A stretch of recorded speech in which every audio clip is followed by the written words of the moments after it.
अच्छा सुने, हम संविधान में बात कर रहे थे, हमने एक पार्ट में निपटा लिया था ग्राम पंचायत का। तो डाउन की आवाज आपकी 73वां संविधान संशोधन पढ़ लिया था। हमें पढ़ना था 74वां संविधान संशोधन। अब मेरी मुद्दे की बात सुन लीजिए। 74वां संविधान संशोधन संबंधित है नगर पालिकाओं से।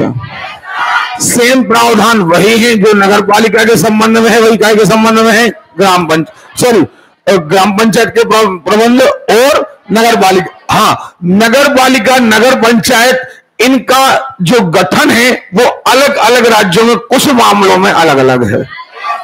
तो इसको चैप्टर को अभी हाल आप रीडिंग कर लीजिए। अभी हाल हम आपको आगे पढ़ाएंगे मध्य प्रदेश। क्या पढ़ाएंगे? तो मध्य प्रदेश में एक चैप्टर आएगा मध्य प्रदेश की पंचायती राज संस्थाएं। वहां पर आपको छावनी बोर्ड, स्थानीय बोर्ड, नगर पंचायत, नगर पालिका, ये हमने बहुत बारीक तरीके से, जिनने मध्य प्रदेश का शायद इसमें अगर यहां लेक्चर अटेंड किया हो तो वहां हमने पढ़ाया है, नहीं तो आपका डबल टाइम बर्बाद होगा। इसलिए इसे जिसका दस, जैसा आपने ग्राम पंचायत में पढ़ा था ना कि इनके प्रावधान क्या है, 73 में प्रावधान क्या है, आपने महिलाओं के बारे में पढ़ा था, आपने आरक्षण के बारे में पढ़ा था, 74 में वही प्रावधान है। नहीं पढ़ना बेटा? अंतिम बार पूछ रहे, नहीं पढ़ना है? कोई जरूरी नहीं है अगर नहीं पढ़ना हो। अगर अब ये शो कर रहे हैं कि सर हम बोर हो रहे हैं, नहीं पढ़ना है, तो आप कोई दिक्कत नहीं, फिर आप 25 तारीख से नया बैच चालू होना ही है। हमें ये एहसास मत दिलाना कि सर आप मूर्ख हो, जो हम लोगों को आप खींचने के चक्कर में लगे हो। पहले तो पीछे वाले लोग आगे की बेंचों भर दो। सारे लोग वैसे बैठेंगे जैसे क्लास में बैठा जाता है। चलो, ये एक एक बेंच छोड़ के कैसे लोग बैठे? क्यों मैडम, यहां क्यों नहीं बैठे? ये टाकीज है।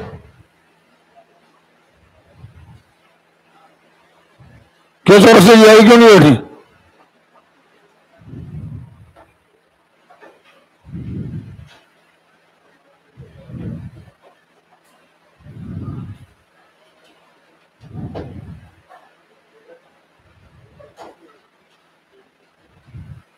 और कल से वैसे स्कूल विद्यालय में बैठा जाता है वैसे ही बैठेंगे।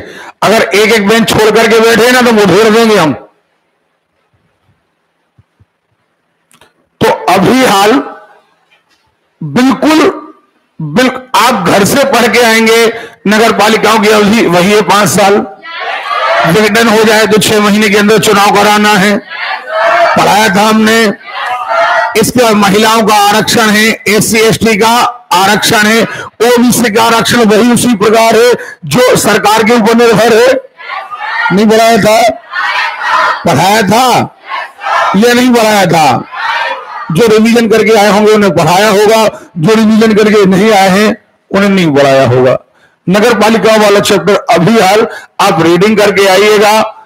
इसमें बारीक चीज हम फिर बता दें, नगर परिषद, छावनी बोर्ड, इनका डिटेल में मध्य प्रदेश वाले जीके में डिटेल में हमने दिया है। इसलिए यहां समय हम ज्यादा बर्बाद ना करें, ठीक है? चलो,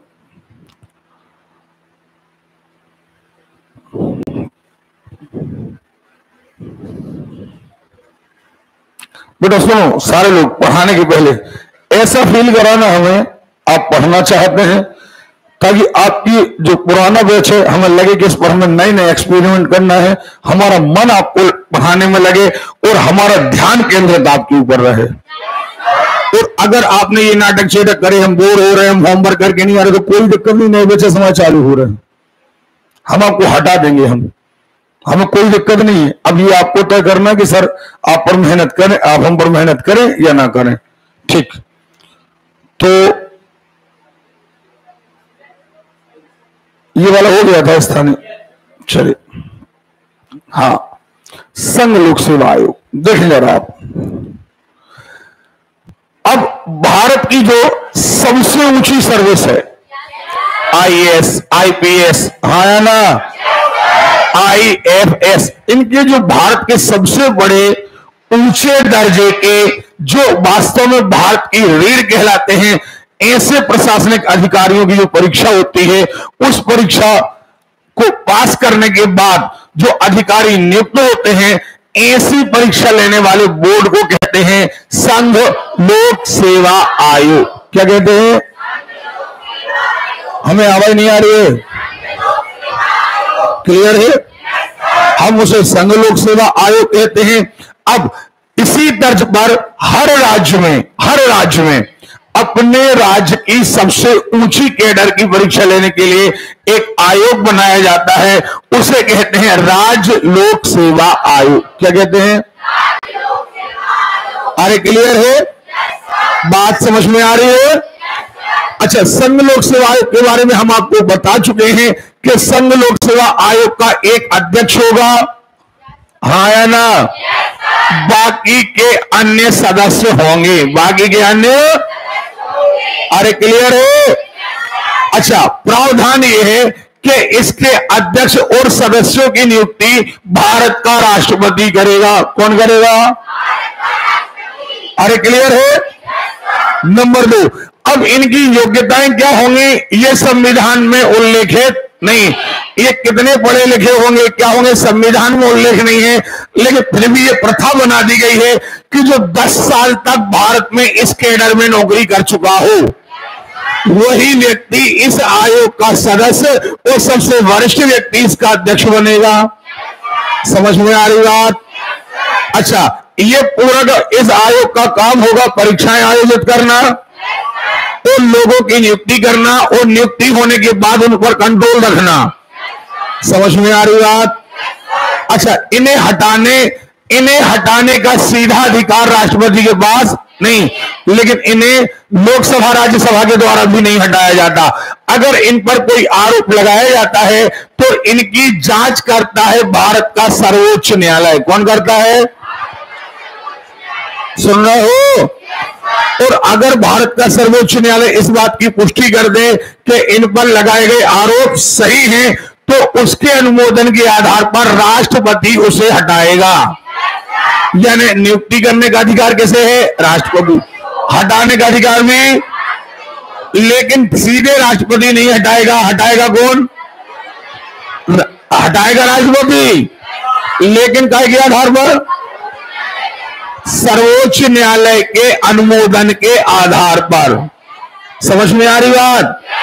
अच्छा, यही अगर राज्य लोक सेवा आयोग होता तो इसे हटाने के लिए उच्च न्यायालय, उसी राज्य के उच्च न्यायालय का अनुमोदन चाहिए पड़ता। समझ में आ रही है बात? अरे क्लियर है? कोई दिक्कत? जल्दी बताइए, कोई दिक्कत है? तो हमारा कहना यह है कि आपको इसकी नियुक्ति, अच्छा, इसके कार्यकाल के बारे में आता है तो इसके सदस्य का कार्यकाल वही 6 वर्ष, हाँ या ना? या अधिकतम 65 वर्ष। समझ में आ रही बात? अरे क्लियर है? अब देखिए, इससे रिटायर होने के बाद अगर कोई व्यक्ति इसका सदस्य रह चुका हो और अगर इस पद से रिटायर हो जाए तो वह भारत के अंदर कहीं भी सरकारी पद ज्वाइन नहीं करेगा। समझ में आ रही बात? अच्छा, एक बात, इन्हें सस्पेंड करने का अधिकार राष्ट्रपति के पास है। सस्पेंड, बर्खास्त नहीं। बर्खास्त तो कब होगा? जब सर्वोच्च न्यायालय का अनुमोदन प्राप्त होगा तब। क्लियर है? बात समझ में आ रही है? बनेगा या नहीं बनेगा? अब देखो जरा, सबसे पहली बात, सर्वोच्च ये जो संघ लोक सेवा आयोग है इसकी स्थापना स्वतंत्रता के बाद नहीं बल्कि स्वतंत्रता के पहले ही हो चुकी थी, क्योंकि अंग्रेजों ने ही इस प्रथा की शुरुआत की थी। सबसे पहले तो सिविल सेवकों की जो परीक्षा होती है इसकी शुरुआत पूरे वर्ल्ड में करी थी चीन ने। कौन ने?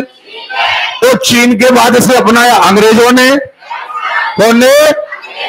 हालांकि अंग्रेज पहले क्या करते थे? प्रमोशन के आधार पर आईएएस बनाते थे। बाद में जाकर के 1853 के आसपास इसे फाइनली परीक्षा के दौरान बनाया गया। समझ में आ रही बात? यानी अब एक 18 साल का व्यक्ति भी यदि परीक्षा पास कर ले तो सीधा आईएएस बन सकता था। इसके पहले क्या प्रावधान था? प्रमोशन। क्या था? अरे क्लियर है? तो इन्हें देखें, हम 1 बाय 1 देखते हैं। सिविल सेवा की शुरुआत, ठीक है, भारत में आधुनिक सिविल सेवा की शुरुआत ब्रिटिश शासन के दौरान हुई, यानी अंग्रेजों के समय ही हो गई थी। पक्का? पहली बात, अच्छा माहौल बनाओ। इनमें से कितने लोग बीमार हैं अभी? बाहर जाना है? किसी को बाहर जाना है? ठीक है। लॉर्ड कॉर्नवालिस को भारत में सिविल सेवा का जन्मदाता माना जाता है। हाँ या ना? सिविल सेवा का जन्मदाता कौन है? अरे क्लियर है? इसे याद रखना है, सिविल सेवा का जन्मदाता। अरे क्लियर है? आगे बढ़े। सिविल सेवा पहले पदोन्नति और वरिष्ठता के सिद्धांत पर आई थी, यानी आप प्रमोशन होते होते आईएएस बनते थे।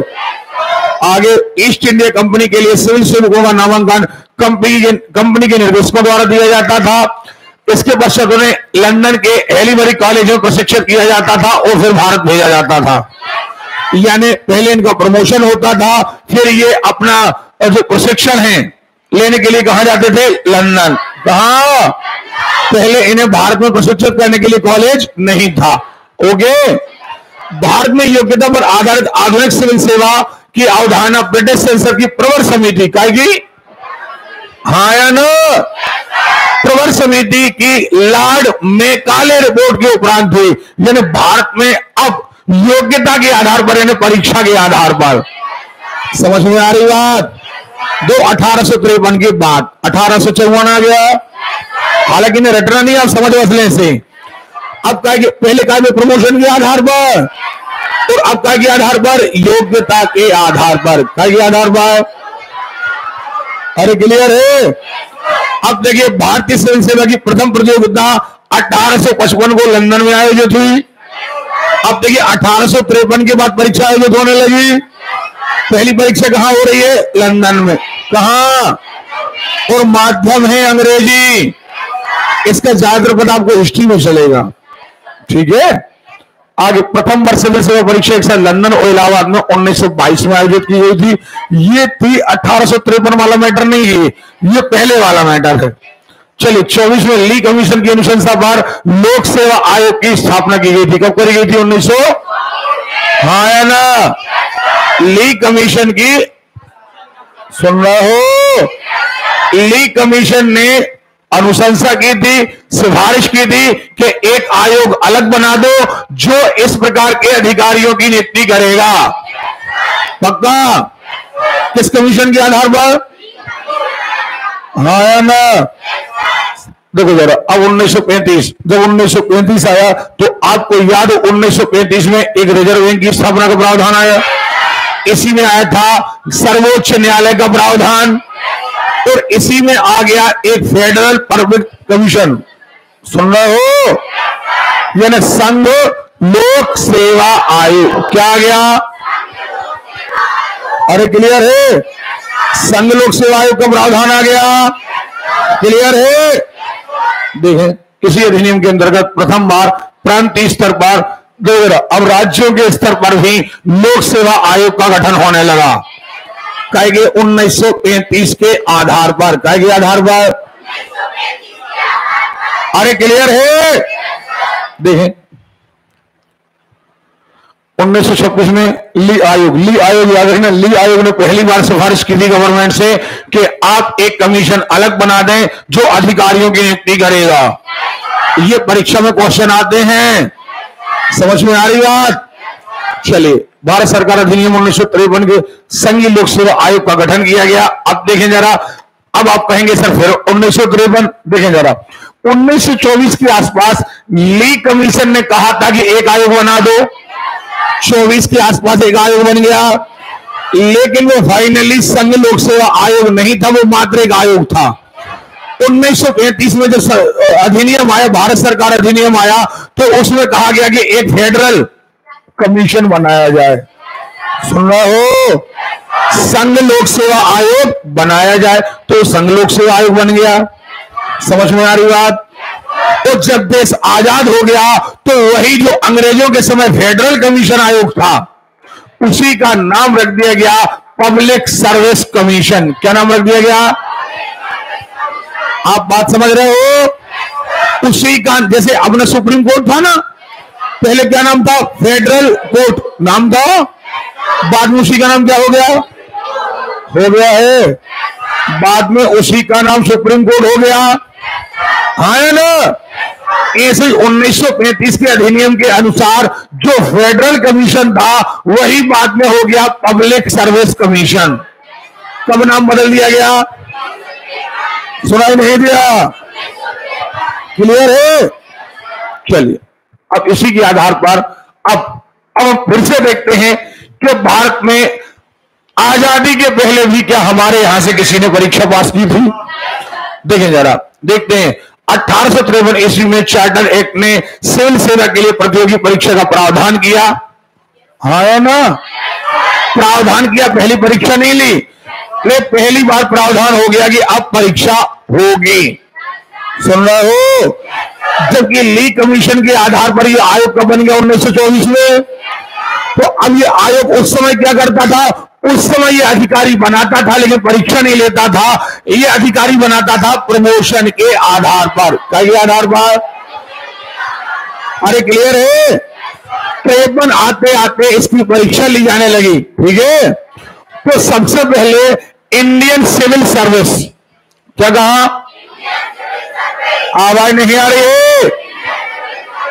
इस परीक्षा का नाम रखा गया इंडियन सिविल सर्विस और इसे सबसे पहले पास किया सत्येंद्रनाथ टैगोर ने 1864।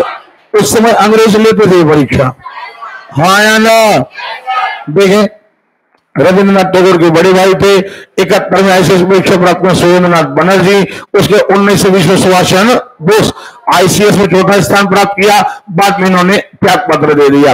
26 जनवरी 1950 को जब नया संविधान लागू हो गया तो इसी फेडरल पब्लिक सर्विस कमीशन को 315 के अनुच्छेद के अंतर्गत एक स्वायत्त संस्था बना दिया गया। समझ में आ रही बात? एक स्वतंत्र संस्था बना दिया गया। चलिए ये सारी, और संघ लोक सेवा आयोग का नाम दिया गया। अनुच्छेद 315 से 323, अनुच्छेद 315 से हाँ ना तक आयोग के सभी संगठन सदस्यों की नियुक्ति, पदमुक्ति, स्वतंत्रता और इनके क्या पावर हैं और इनके क्या कार्य हैं, ये सारी चीजें दी हैं 315 से। आवाज नहीं आ रही है? अरे क्लियर है? 315 से हमें पढ़ाने में मजा नहीं आ रहा है यार। आज आप लोगों को पढ़ाने में मजा नहीं आ रहा, फिर आप लोग अच्छा माहौल क्रिएट क्यों नहीं कर रहे हैं? ठीक है, नहीं पढ़ना आप लोगों को। अब देखो जरा, आयोग की संरचना पता है आपको? संविधान के अनुसार संघ लोक सेवा आयोग का एक अध्यक्ष व अन्य सदस्य होंगे। अच्छा, कितने सदस्य होंगे ये संविधान में उल्लेखित, ये तय करेगा राष्ट्रपति। कौन तय करेगा? हालांकि वर्तमान में प्रथा यह है कि एक अध्यक्ष होगा और 10 अन्य सदस्य होंगे। क्या? एक अध्यक्ष होगा और 10 अन्य? हाँ या ना? अच्छा, एक बात, संविधान में इसकी गिनती के लिए, इनकी योग्यता भी के लिए, इनकी योग्यता, इनके नियम, इनकी शर्तों का निर्माण भारत का राष्ट्रपति करेगा। भारत का राष्ट्रपति जो निर्धारित करे वही शर्तें होंगी। समझ में आ रही बात? अच्छा, अगली लाइन पढ़ते हैं। लोक सेवा आयोग में एक अध्यक्ष के अतिरिक्त 10 अन्य सदस्य होंगे। बताया हमने कि नहीं बताया? जल्दी बताइए, बताया है या नहीं बताया है? आगे बढ़ते हैं, आगे बढ़ते हैं। सदस्यों की योग्यता, संघ लोक सेवा आयोग के अध्यक्ष और सदस्यों की योग्यताओं का उल्लेख संविधान में नहीं बताया? बताया है। इनकी योग्यता, इनके नियम, इनकी शर्तें, इनका उल्लेख भारत का राष्ट्रपति करेगा। पक्का? भारत का राष्ट्रपति जो नियम बनाए, जो शर्तें बनाए, उसी के अनुसार इस आयोग की शर्तें होंगी। परंतु यह आवश्यक है कि संघ लोक सेवा आयोग के आधे से ज्यादा सदस्य देखो जरा वही होंगे जिन्हें किसी संघ सरकार या राज्य सरकार के अधीन कम से कम 10 वर्ष तक, हाँ या ना, यानी खुद ने परीक्षा पास करके कम से कम 10 साल नौकरी तो की हो। समझ में आ रही बात? ऐसे लोग आधे सदस्य तो ऐसे होंगे। अब बच्चे आधे, तो वो आधे राष्ट्रपति की नजर में बहुत ज्ञानविद होना चाहिए, हाँ या ना, भारत के संविधान के ज्ञाता होना चाहिए। देखें अब सदस्यों का कार्यकाल, अध्यक्ष एवं सदस्यों का कार्यकाल कितना होगा? या मैक्सिमम 65 वर्ष? पक्का? चलिए, यह अवधि अधिकतम 65 वर्ष। इनमें से जो भी पहले हो, अध्यक्ष और सदस्यों की नियुक्ति कौन करेगा? भारत का राष्ट्रपति करेगा। इन्हें हटाने का प्रावधान हम बता चुके, इन्हें हटाने का प्रावधान हम बता चुके। इन्हें सीधे नहीं हटाया जाएगा। इन पर जो आरोप तय होंगे उनकी जांच कौन करेगा? सर्वोच्च न्यायालय। कौन करेगा? तो सर्वोच्च न्यायालय यदि अपनी रिपोर्ट में पाता है कि ये बात सही है तो अपना प्रतिवेदन भारत के राष्ट्रपति को भेजेगा। और अगर सर्वोच्च न्यायालय ने इन्हें हटाने का प्रतिवेदन भेज दिया तो भारत के राष्ट्रपति को हटाना ही पड़ेगा। यानी सुप्रीम कोर्ट द्वारा दी गई सलाह भारत के राष्ट्रपति के लिए बाध्य होगी। देखें, राष्ट्रपति के द्वारा की जाती है नियुक्ति, सदस्य को हटाना। राष्ट्रपति आयोग के सदस्यों को अक्षमता, कदाचार के आधार पर उच्चतम न्यायालय की सलाह के बाद सदस्य को हटाने से पूर्व राष्ट्रपति उच्चतम न्यायालय से ना तथा जांच रिपोर्ट की अनुशंसा पर राष्ट्रपति द्वारा हटाया जाता है। सलाह राष्ट्रपति के लिए बाध्य। पक्का? संविधान के संबंध के अनुसार उच्चतम न्यायालय द्वारा इस विषय में दी गई सलाह राष्ट्रपति के लिए बाध्य। इसके अतिरिक्त यदि उसने कार्यकाल के दौरान किसी अन्य विभाग की सेवा स्वीकार कर ली है तो भी उसे हटाया जा सकता है। जैसे वो आयोग का अध्यक्ष या सदस्य और उसने क्या किया है, किसी दूसरे विभाग की सेवा ज्वाइन कर ली है, लेकिन नियम क्या है कि एक बार आप अध्यक्ष या सदस्य बनने के बाद आप भारत के अंदर कहीं भी नौकरी ज्वाइन, हाँ या ना, फिर भी आपने नियम तोड़कर ऐसा कर लिया तब भारत का राष्ट्रपति आपको सीधे तरीके से हटा देगा। समझ में आ रही बात? अरे क्लियर है? और जब आप पर जांच चल रही हो तो भारत का राष्ट्रपति आपको निलंबित कर सकेगा। समझ में आ रही है?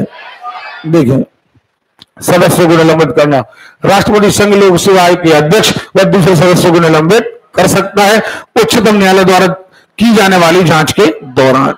कार्यवाहक अध्यक्ष, यदि परमानेंट अध्यक्ष नहीं है अभी तो भारत का राष्ट्रपति सबसे वरिष्ठ सदस्य को कार्यवाहक अध्यक्ष बना सकता है।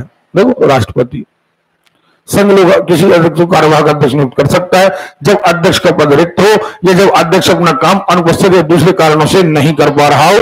कार्यवाहक अध्यक्ष तब तक कार्य करता है जब तक अध्यक्ष पुनः अपना कार्य नहीं संभाल लेता। ठीक है?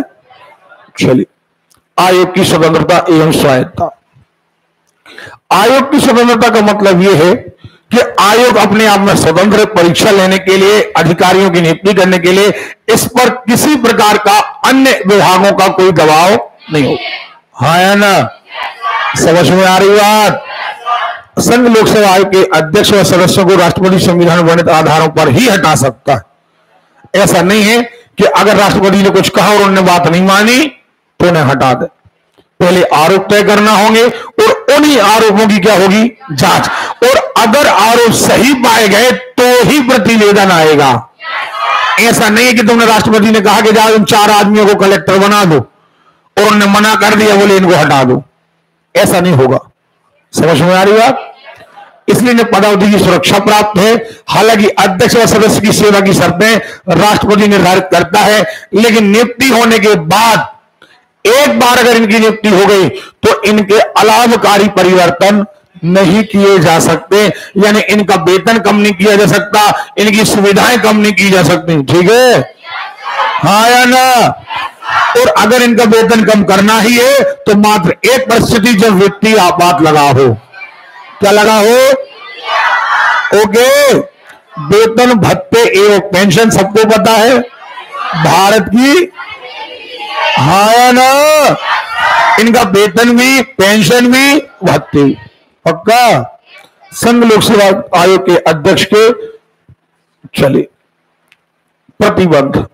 इन पर प्रतिबंध क्या है, रोक क्या है? इन पर सीधी रोक है कि आप अपने कार्यकाल के दौरान किसी विभाग को ज्वाइन नहीं करेंगे और एक बार अगर आप अध्यक्ष और सदस्य बन चुके हैं तो रिटायर होने के बाद आप भारत सरकार के अंदर कोई भी पद ज्वाइन देखो पात्र नहीं होगा। संघ लोक सेवा आयोग का सदस्य कार्यकाल के बाद संघ लोक सेवा आयोग का अध्यक्ष सुनना जरा, जो सदस्य है वो अध्यक्ष बन सकता है, लेकिन अध्यक्ष से अगर रिटायर हुआ तो सदस्य, हाँ या ना? भारत का संघ लोक सेवा आयोग का अगर सदस्य भी रहे हो तुम, तो आप निचले दर्जे यानी किसी राज्य के आप सदस्य नहीं बनोगे। आप समझ में आ रही बात?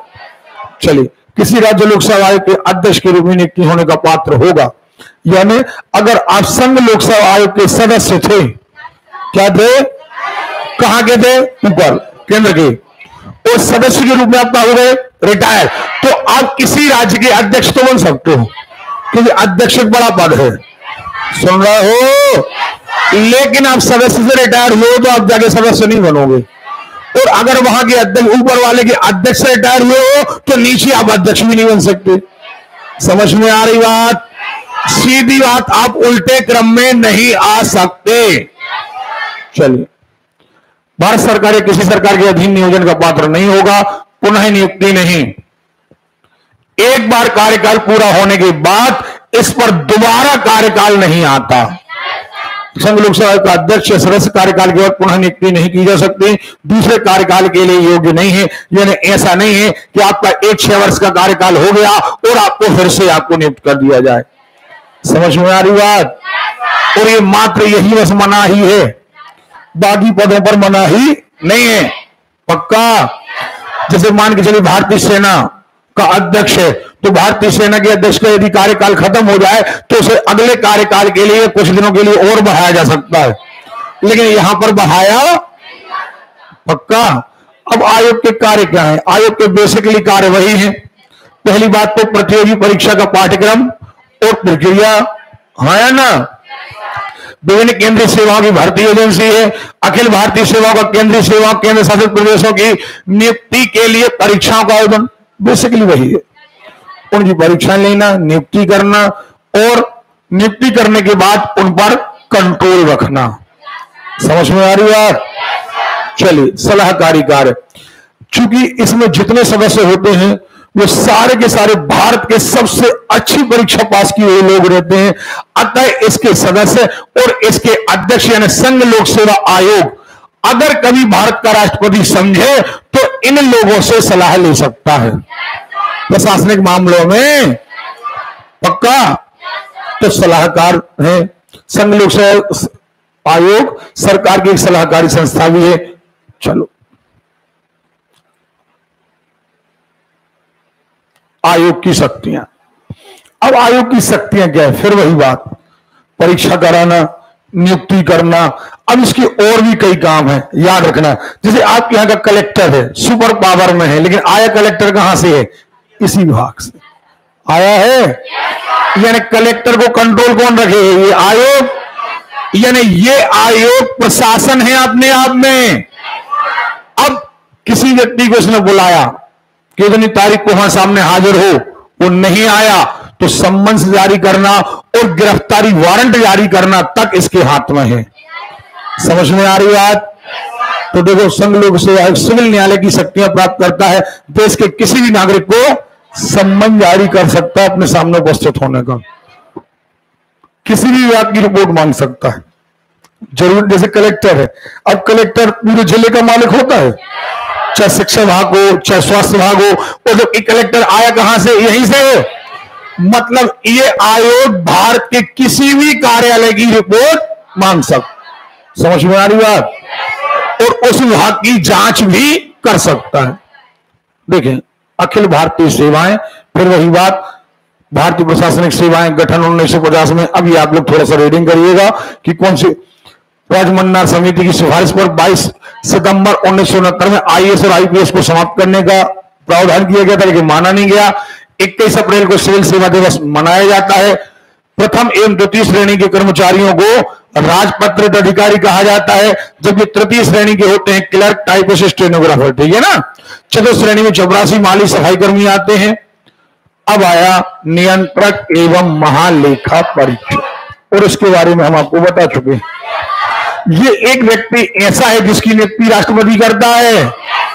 ये योग्यता रखता है भारत के सुप्रीम कोर्ट के जज के बराबर, और इसका काम है सरकार का लेखा जोखा रखना।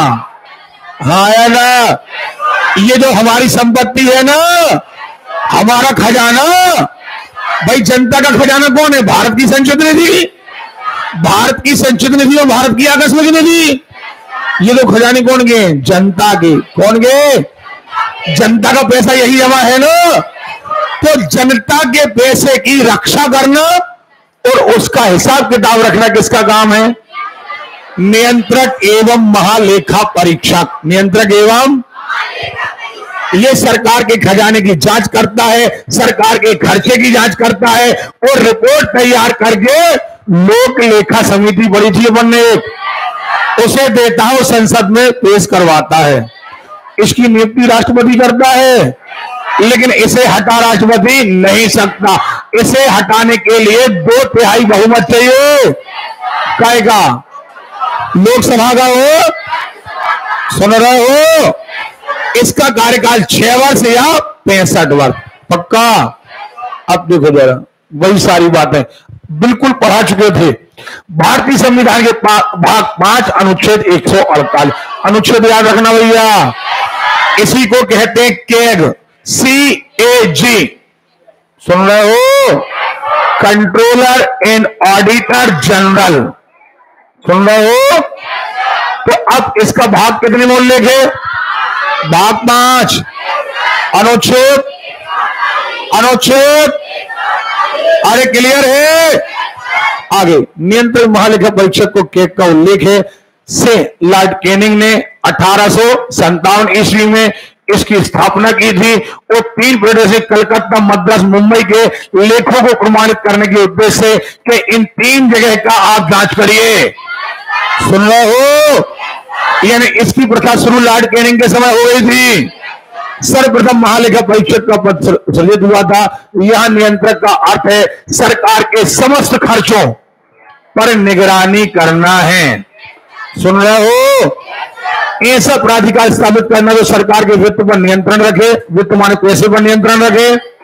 महालेखा परीक्षक का अर्थ है संसद द्वारा आवंटित वित्त की देखरेख करना। यानी आपने सही पैसा खर्च, जैसे आपको पैसा सड़क बनाने दिया था तो आपने सड़क ही बनाई कि नहीं? ऐसा तो नहीं आपने कहीं और खर्च कर दिया हो। तो 2 तरीके से, एक पैसा एक्स्ट्रा खर्च ना हो जाए, बर्बाद ना हो जाए, और दूसरा जिस लिए पैसा दिया गया था पैसा उसी मद में खर्च हुआ हो। समझ में आ रही बात? हाँ या ना? चलिए, सरकारी धन का उपयोग उचित तरीके से हो रहा है या? पक्का?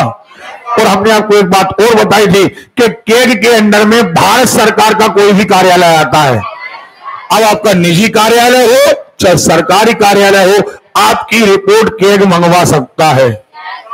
बात समझ में आ रही है? साथ ही साथ सरकार को वित्तीय मितव्ययिता के उपाय से, चलिए, ये लोग वित्त का संरक्षक, लोग नहीं है, टाइप मिस्टेक है। लोग माने जनता, वित्त यानी पैसा, देखें, लोक, वित्त माने पैसा का संरक्षक होने के साथ साथ देश की संपूर्ण वित्तीय व्यवस्था का नियंत्रक। हाँ या ना? इसकी हर कार्यालय पर नजर होती है कि कहीं उल्टा सीधा पैसा खर्च तो नहीं हो रहा। सुन रहे हो? चलो, राज्य एवं केंद्र दोनों स्तरों पर होता है। मतलब ऐसा नहीं है कि आप केंद्र के हैं तो आप केंद्र की जांच बस करेंगे। इसके अंदर पूरा भारत आ जाता है, चाहे निजी कंपनियां हो, चाहे प्राइवेट हो, चाहे प्राइवेट लिमिटेड हो, और चाहे सरकारी कंपनियां हो। सुन रहे हो? सबका देखरेख कौन करेगा? पक्का? इसका कर्तव्य होता है कि भारत के संविधान एवं संसद की विधि के अंतर्गत वित्तीय प्रशासन को संभाले। क्लियर है? अब कैग की संरचना, नियंत्रक महालेखा परीक्षक एकल सदस्यीय संस्था है, यानी एक ही आदमी नियंत्रक एवं महालेखा परीक्षक बनता है। इसमें एक से ज्यादा सदस्य, हाँ या ना? जबकि संघ लोक सेवा आयोग बड़ा था, 11 थे, एक अध्यक्ष और 10 अन्य। पक्का? निर्वाचन आयोग बड़ा था, 3 सदस्य थे, एक अध्यक्ष 2 सदस्य। नहीं बताया था? अरे बोलो, बताया था। आगे बढ़े। ये भारत के महालेखा परीक्षा विभाग का संवैधानिक प्रमुख होता है। इस विभाग के अन्य पदाधिकारी पूर्णतः केग के अधीन होते हैं। भारत के अन्य राज्यों में केग के एजेंट के रूप में कई अन्य अकाउंटेंट जनरल नियुक्त किए जाते हैं जो राज्य की लेखाओं की जानकारी। अब हर राज्य में जांच करने के लिए ये केग अपना एक एजेंट बना देता है। पक्का। नियुक्ति एवं कार्यकाल, फिर वही बात, नियुक्ति किसके द्वारा? हाँ या ना? शपथ कौन दिलाएगा? राष्ट्रपति। कौन दिलाएगा? याद रखिएगा, निर्वाचन आयोग में शपथ नहीं लेता। बाकी सारे अधिकारी जो राष्ट्रपति द्वारा नियुक्त होते हैं वो राष्ट्रपति के द्वारा ही शपथ लेते हैं। पक्का। देखिए, शपथ ग्रहण करा था। केग का कार्यकाल 6 वर्ष या 6 वर्ष हो। पक्का। अच्छा, आयु से याद आया, ध्यान रखिएगा, हाई कोर्ट के जज 62 वर्ष तक और सुप्रीम कोर्ट के जज 63 वर्ष। पक्का। अरे क्लियर है? वहां पर 6 वर्ष वाला फार्मूला नहीं है, वहां पर केवल आयु वाला फार्मूला है। त्यागपत्र राष्ट्रपति को देता है। इससे पहले वह राष्ट्रपति के नाम किसी भी समय अपना त्यागपत्र भेज सकता है। केग को अपने पद से हटाया जाएगा संसद के 2/3 बहुमत से। कैसे? हर अधिकारी को हटाने की प्रोसेस अलग अलग है। पक्का। संसद के 2/3 बहुमत, जिस प्रकार उच्चतम न्यायालय के न्यायाधीश को हटाया जाता है। संसद के दोनों सदनों का विशेष बहुमत, साथ ही दुर्व्यवहार या अयोग्यता पर प्रस्ताव पास होने के बाद हटाया जा सकता है। केग का वेतन एवं भत्ते, फिर वही बात भारत की। बोलो। अरे क्लियर है? चलो, केग का वेतन उच्चतम न्यायालय के न्यायाधीश के समकक्ष होगा। केग के पेंशन एवं भत्ते भारत की संसद में से मिलेंगे। प्रतिबंध, फिर वही बात, ये रिटायरमेंट के बाद भारत के अंदर किसी भी पद को ज्वाइन, हाँ या ना? समझ में आ रही बात? नहीं पढ़ाया है? चलिए, केग के कार्य। अब कार्य क्या है? सीधा है, भारत के धन की रक्षा करना, अनर्गल खर्चों को रोकना, क्या खर्च हुए इसकी जांच रिपोर्ट लोकसभा में पेश कराना, भारत के आने वाले सभी कार्यालयों की जांच करना। समझ में आ गई बात? नहीं। अच्छा, ये बताइए, केग का अभी आया है नाम, लेकिन हमने इसके काम पहले बता दिए थे क्या नहीं बताए थे? हमने महान्यायवादी अलग पढ़ाया था। महान्यायवादी पढ़ाया था, ये सरकार का वकील है, लेकिन केग जो है वो सरकार का जांच करता है, वो केवल कहेगा पैसे का। ठीक है? चलो, भारत की संसद निधि पर केंद्र सरकार तथा राज्य सरकारों के सभी खर्चों का जांच करना, भारत की आकस्मिक निधि पर खर्चों का जांच करना। सीधी बात, कोई भी प्रकार का खजाना हो भारत का, उसमें खर्चे की सही जांच करना। खर्चा एक्स्ट्रा तो नहीं हुआ, पैसा अनर्गल तो नहीं गया, जिसके लिए पैसा दिया गया था उसी में खर्च हुआ या नहीं हुआ। ओके? कोई डाउट हो तो बताएं। भारत की सभी विभागीय जमा पूंजी की जांच करना, सभी सरकारी कंपनियों की जांच करना, कि समस्त सरकारी क्रय विक्रय की जांच करता है तथा वह जांच करना कि इसमें कितनी मितव्ययिता की जा सकती थी। कि एक सरकार की सही प्राप्तियों की जांच करता है, करों और राजस्व के नियम एवं कानून की जांच करता है कि नियम कानून सही बनाए गए कि नहीं, और टैक्स आया है या नहीं आया। कि सभी प्रशासनिक प्राधिकरणों, देखो, केग द्वारा स्वायत्त निजी, सुन रहे हो, निकायों के लेन देन, प्रारंभिक रिकॉर्ड खातों, रजिस्टर्ड रिकॉर्ड खातों की जांच कर सकता है। रिपोर्ट, वह केंद्र सरकार के लिए अपनी रिपोर्ट राष्ट्रपति को देता है, और राष्ट्रपति कहां रखता है? संसद। पक्का। तो ये चीजें हम आपको पहले ही पढ़ा चुके हैं। संसद आवंटित धन को उसी उद्देश्य हेतु व्यय किया जा रहा है जिस उद्देश्य से उन्होंने दिया था। पुल बनाने दिया था तो पुल ही बन रहा कि नहीं? स्कूल पर खर्च करने दिया था तो स्कूल ही बन रहा कि नहीं? ये सबने दिया स्कूल के लिए, आपने अस्पताल बनवा लिया, अस्पताल के लिए दिया, स्कूल बनवा लिया। समझ में आ रही बात? देखें, साथ ही यह भी देखना कि धन वही प्राधिकृत किया गया था। तो सारी चीजें हम बता चुके हैं, इसमें अलग से कुछ नहीं। देखो आप, अभी आपको पढ़ना है। अब तो केवल और लोक लेखा समिति हम पहले ही बढ़ा चुके कि ये दोनों जुड़वा बहने हैं। केग जो रिपोर्ट बनाएगा वो किसके सामने रखेगा? लोक लेखा। तो लोक लेखा समिति कहां रखेगी? लोकसभा। जब लोक लेखा समिति पढ़ी थी तो हमने केक के बारे में आपको पढ़ाया था, जिनने क्लास अटेंड करी थी। अब जो केक की जांच रिपोर्ट क्या है, केक रिपोर्ट बनाएगा, अब राष्ट्रपति या राज्यपाल को देगा। अगर सरकार की है, केंद्र सरकार की है तो राष्ट्रपति को देगा, और राज्य से संबंधित है तो राज्य, ये संसद की लोक लेखा समिति को देगा, और लोक लेखा समिति कहां देगी, निष्कर्ष और संसद में पेश कराएगी। ठीक, ये देखो अनुच्छेद 148 नियुक्ति, 49 कार्य एवं शक्तियां, 50 सलाह देना। ठीक, अब इनको आप थोड़ा सा रीडिंग कर लीजिएगा। वित्त आयोग नहीं पढ़ाया, ईमानदारी से बताइए, पढ़ाया है? वित्त आयोग के बारे में नहीं पढ़ाया है। अनुच्छेद 280 के अंतर्गत इसका गठन होता है, भारत का राष्ट्रपति करता है, हर 5 साल के लिए गठन होता है, नहीं बढ़ाया। तो इसका मूल काम है करों का बंटवारा करना। करों का कितना राज्य रखेगा, सॉरी कितना केंद्र रखेगा, कितना राज्यों को देगा, इसकी अनुशंसा करना। चाहे वित्त बंटवारा कह लें, चाहे करों का बंटवारा कह लें। और एक बात हमने आपको बहुत ज्यादा इंडिकेट किया था कि अगर हम राज्य वित्त आयोग की बात करें तो राज्य वित्त आयोग का काम है पंचायतों को पैसा भिजवाना। नहीं बताया था? अरे क्लियर है? अब देखो जरा, ये चर्चाएं हम पहले कर चुके हैं आपसे, इसीलिए हमने आपसे कहा कि संविधान का ज्यादातर हिस्सा खत्म। देखो आप, वित्त आयोग का गठन अनुच्छेद 200, अनुच्छेद 200, जबकि नियंत्रक और लेखा परीक्षक अनुच्छेद 148। हाँ या ना? पक्का? संघ लोक सेवा आयोग 315, सुप्रीम कोर्ट 124 नहीं है? अरे है।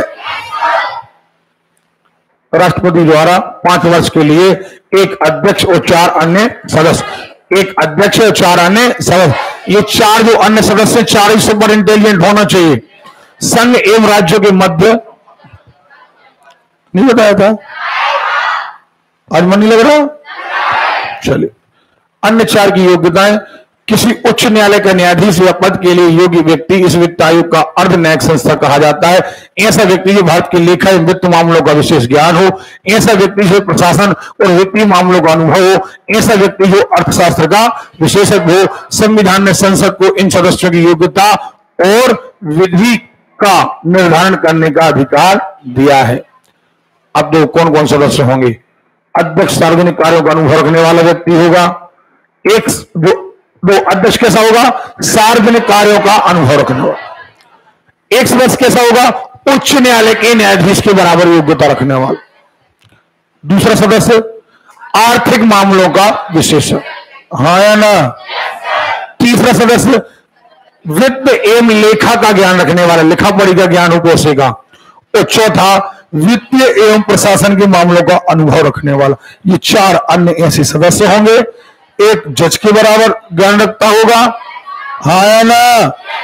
और एक इनका अध्यक्ष होगा, एक अध्यक्ष 4 अन्य सदस्य। याद रखिएगा भैया, परीक्षा में आएगा वित्त आयोग का गठन अनुच्छेद 280, हाँ या ना? करेगा कौन? राष्ट्रपति। त्यागपत्र किसे देगा? राष्ट्रपति को। सुन रहे हो? सदस्य कितने होंगे? 4। और अगर कोई कहे अध्यक्ष सहित कितने सदस्य? 5। ओके, देखें मुख्य कार्य, संघ और राज्यों के बीच करों के शुद्ध आगमों का आवंटन के बारे में और राज्यों के बीच वितरण करने के तरीके के बारे में राष्ट्रपति को सिफारिश है। नहीं बताया? बताओ। वित्त आयोग भारत की समय कितनी संख्या निधि को राज्य की सहायता हेतु अनुदान, कितना अनुदान राज्यों को दिया जाए। प्रथम वित्त आयोग का गठन केसी नियोगी अध्यक्षता में 1951 में किया गया। 14वें वित्त आयोग के अध्यक्ष वाई रेड्डी। 14वें वित्त आयोग का कार्यकाल 15 से 2020 तक। 15वें वित्त आयोग, अब ये आप लोग पढ़ते रहिएगा। भारत के वित्त आयोग के बारे में आपको एक रीडिंग करना है, यहां से क्वेश्चन आएंगे। ये आपकी रीडिंग के बारे में समझ में आ रही है आप? तो वित्त आयोग पढ़ लिया, निर्वाचन आयोग पढ़ लिया, ठीक है ना? चलिए अब देखें जरा, एक और आता है मानव अधिकार आयोग। अब देखिए इन आयोगों के बारे में सुन लीजिए। पहले क्या है कि मानव, हम अगर देखें कि हम मानव हैं तो हमारे कुछ अपने अधिकार हैं, स्वतंत्रता से जीने का, सुख से जीने का, गौरवपूर्ण जीने का। और जब मानव पर किसी प्रकार की कोई अड़चन आए या जीवन में कोई दिक्कत आए तो आपकी दिक्कतों या आपकी शिकायतों का निपटारा करने के लिए, आपके जीवन का ध्यान रखने के लिए एक आयोग गठित किया जाता है। इसे हम कहते हैं राष्ट्रीय मानव अधिकार आयोग। क्या कहते हैं? इसका काम है मानव के जीवन में आने वाली अड़चनों की जांच करना। सुन रहे हो? हालांकि ये आदेश नहीं दे सकता, ये सलाहकारी संस्था है और इसका अध्यक्ष सुप्रीम कोर्ट का जो अध्यक्ष है या मुख्य न्यायाधीश है, रिटायरमेंट के बाद मानव अधिकार आयोग का अध्यक्ष बनता है। क्या बनता है? अरे क्लियर है? अब मानव अधिकार आयोग, ऐसे कई आयोग हैं, मानव अधिकार आयोग, फिर एक महिला आयोग। अब महिला आयोग का काम क्या है? महिलाओं के जीवन की सुरक्षा का ध्यान रखना। फिर एक है अनुसूचित जाति एवं जनजाति आयोग, तो उसका काम क्या हो गया?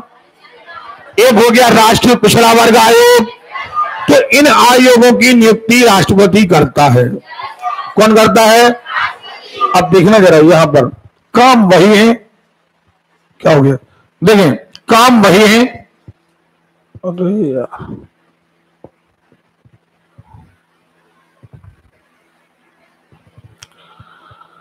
राष्ट्रीय मानव अधिकार आयोग हम इसलिए बता देते हैं कि इन चीजों को अगर आप रीडिंग कर लोगे ना, इनका बेस क्या है? राष्ट्रपति द्वारा नियुक्ति। अध्यक्ष कौन बनेगा? भारत का मुख्य न्यायाधीश। अब देखना, तात्पर्य ऐसे अधिकार से है जो मनुष्य होने का कारण प्राप्त होते हैं। मानव अधिकार, मानव अधिकार मनुष्य है, इसलिए हमारे पास कुछ अधिकार है। भारतीय संविधान मानव अधिकार के रूप में मौलिक अधिकारों की व्यवस्था है। उच्चतम न्यायालय मौलिक अधिकार हमारे अलग हैं। उसके बाद भी राष्ट्रीय मानव अधिकार आयोग एक बहुसदस्यीय संस्था है। एक अध्यक्ष और 4 अन्य सदस्य होते हैं। ये सदस्य स्थायी होते हैं। अध्यक्ष कौन बनता है? राष्ट्रीय मानव अधिकार आयोग का अध्यक्ष उच्चतम यानी सर्वोच्च न्यायालय का अवकाश प्राप्त है ना? पक्का? दो सदस्य उच्चतम न्यायालय अथवा उच्च न्यायालय के कार्यरत या अवकाश प्राप्त न्यायाधीश होते हैं। 2 अन्य सदस्य वे व्यक्ति होते हैं जिन्हें मानव अधिकार के संदर्भ में विशेष जानकारी है। तो 4 ही हो गए। अध्यक्ष हो गया सुप्रीम कोर्ट का रिटायर्ड जज। 2 अन्य हो गए या तो जो अभी जज हैं या रिटायर हो चुके हैं। 2 और जो हो गए जिन्हें मानव के बारे में ज्यादा जानकारी। इन सदस्यों के अतिरिक्त राष्ट्रीय मानव अधिकार आयोग में 4 पदेन सदस्य भी होते हैं। राष्ट्रीय पिछड़ा वर्ग आयोग का अध्यक्ष, अब देखने मानव अधिकार आयोग में कह रहे हैं, मानव अधिकार आयोग में एक रहेगा राष्ट्रीय पिछड़ा वर्ग आयोग का अध्यक्ष। बाल अधिकार संरक्षण राष्ट्रीय विकलांग आयोग का अध्यक्ष है ना? राष्ट्रीय मानव अधिकार आयोग की संरचना वही चीजें बार बार बोलो, अरे ना? तो आप, हमारा कहना यह कि इसको थोड़ा सा रीडिंग कर लो आप, है ना? देखो, और अब इनकी नियुक्ति कौन करेगा? नियुक्ति के लिए राष्ट्रपति है। नियुक्ति 6 सदस्य समिति की अनुशंसा। कौन से 6 सदस्य? प्रधानमंत्री, गृह मंत्री, लोकसभा विपक्ष का नेता, राज्यसभा विपक्ष का नेता, लोकसभा अध्यक्ष, राज्यसभा के उपसभापति। अब आप कहोगे सर राज्यसभा के सभापति से क्यों नहीं? क्योंकि भैया राष्ट्रपति तो है, नियुक्ति कौन कर रहा? राष्ट्रपति। तो उप का कोई काम नहीं। उप का काम तब आता है जब खुद ना रहो। समझ में आ रही बात? तो अब इसी में आएगा मानव अधिकार आयोग के बाद महिला आयोग आएगा, है ना? अब देखो जरा, मानव अधिकार आयोग को हटाना, देखो, उच्चतम न्यायालय की सहमति आवश्यक है और उच्चतम न्यायालय की अनुशंसा के बाद ही अध्यक्ष और उपाध्यक्ष को हटाया जाए। आयोग के कार्य, आयोग की शक्तियां, फिर वही बात सम्मन से जारी कर सकता है ना? अब सीधी बात, आयोग की सीमाएं, ये मात्र सलाह दे सकता है, किसी बात का निर्णय नहीं कर सकता। आप यहां ऐसा नहीं कर सकते, किसी के ऊपर केस नहीं लगा सकते। केस केवल कहां चलेगा? न्यायालय। कहां चलेगा? राष्ट्र, जैसे अब महिला आयोग है तो महिला आयोग सिफारिश कर सकती है, आपकी सहायता कर सकती है, लेकिन अगर महिला के साथ गलत हुआ है तो उसके लिए महिला आयोग सहायता करेगी लेकिन केस नहीं चलाएगी। केस कहां चलेगा? न्यायालय। ऐसे अनुसूचित जाति जनजाति आयोग सहायता करेगा, जांच करेगा, सुन रहे हो, लेकिन उसके सामने केस नहीं चले। केस कहां चलेगा? ना। तो मुझे लगता है कि आपको ये रीडिंग कर लेना चाहिए। कोई दिक्कत हो आपको तो बताओ।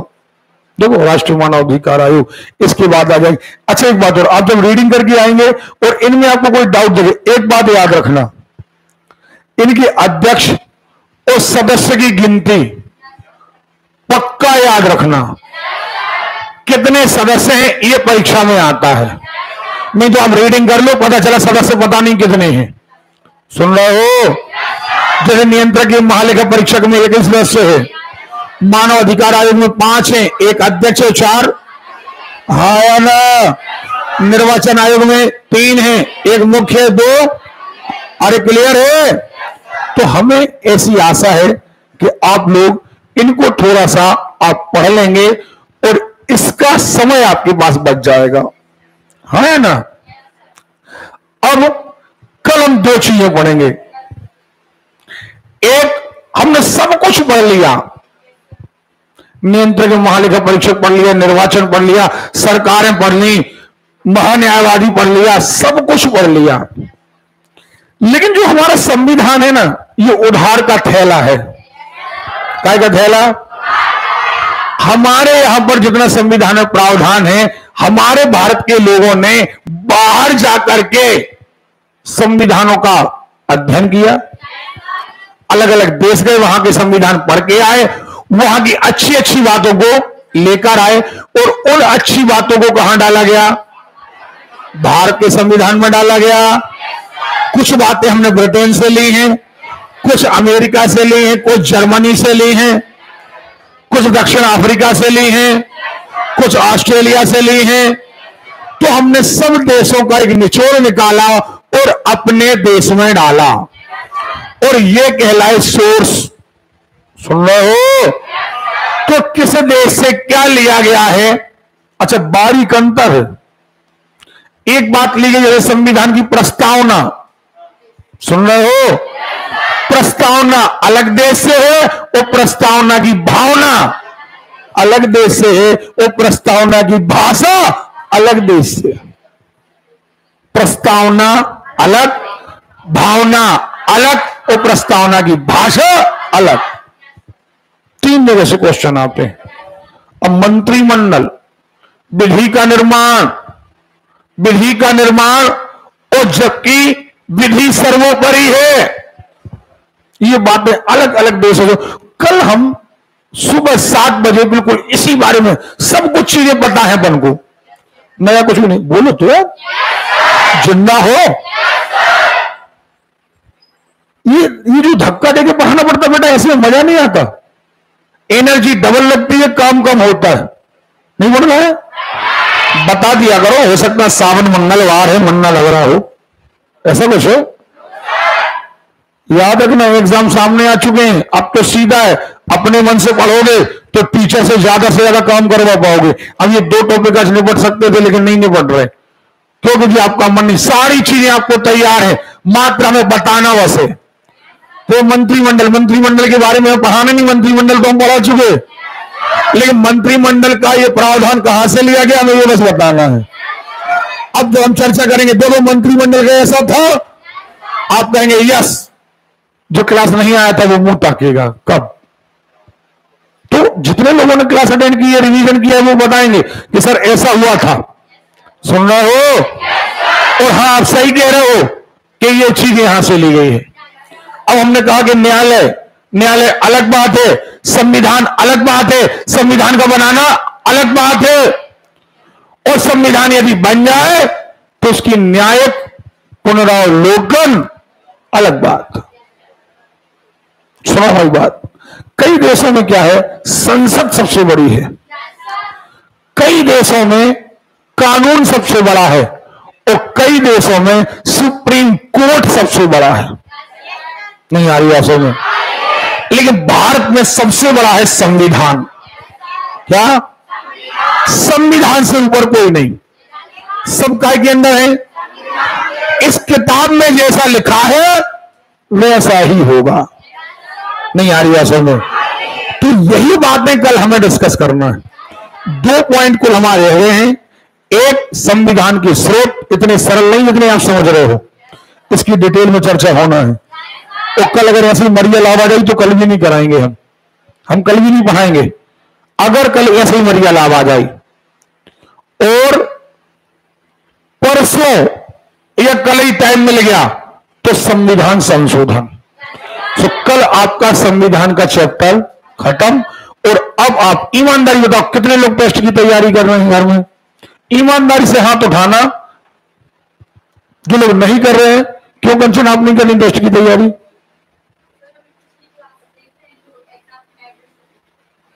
यही करते रहना, आगे छूट जाए, पिछला पढ़ो अगला पढ़ो, और अगर ना कवर कर पाओ तो सर की बुराई तो है ही।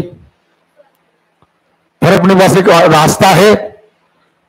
और कौन ने नहीं की टेस्ट की तैयारी? ईमानदारी से हाथ उठाओ।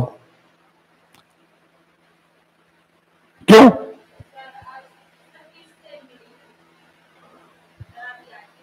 बैठो। और पुराने लोग, हमारी बात सुन लो, हमें कोई फर्क नहीं पड़ता, कोई फर्क नहीं पड़ता हमें तुम टेस्ट की तैयारी कर रहे हो या नहीं कर रहे। हमारा काम है टेस्ट की तैयारी कराना। हमने बोल दिया टेस्ट तैयार करने में तभी मजा आएगा जब घर से पढ़ के आओगे, और स्पीड भी तभी आएगी जब घर से पढ़ के आओगे। उसके आंसर आपको ज्यादातर मिलेंगे। कहीं नई बात आएगी तो वहां पर आप बहस कर पाओगे। समझ में आ रही बात? पढ़ लोगे सिलेक्शन हो जाएगा, नहीं पढ़ोगे नहीं होगा। बाद में जाकर के ये डायलॉग मत मारना सर ने कोर्स नहीं कराया। हम तो एग्जाम तक आपके सारे टॉपिक निपटा देंगे, जीके के सारे टॉपिक आपके मैथ्स के निपटा देंगे और रीजनिंग करा देंगे। ठीक है? अब आप अगर उस महीने नहीं आए हो, एक महीने का गोल है, उस अध्याय रह गया है, तो वो कराने की गारंटी हमारी नहीं है। सुन रहे हो? और अब अगले महीने से लाइव क्लास वगैरह हम खत्म कर देंगे। इसमें बहुत दिक्कत आ रही है, इसका चार्ज भी बहुत ज्यादा रहता है। लड़के लड़के क्लासेस आते नहीं, केवल फिजिकल क्लास आपके सामने रहेगी। आपका ऐप वगैरह शायद सब बंद हो जाएगा, क्योंकि उसमें खर्चा बहुत ज्यादा आता है, उससे बहुत ज्यादा क्लास को घाटा लगता है। और आप लोग क्लास वगैरह आपको आना नहीं रहता, सो आप क्लास बंद कर देते हैं। वो कंपनी वाले तो हमसे पैसा लेते ही लेते हैं। सो वो शायद इस महीने से हम बंद कर देंगे। फिजिकल जो आपकी यहाँ क्लास लगती है ऑफलाइन, वो ऑफलाइन क्लास बस रहेगी। ठीक है? तो अब गणित निकालिए, इसके आगे अपन गणित करेंगे। गणित का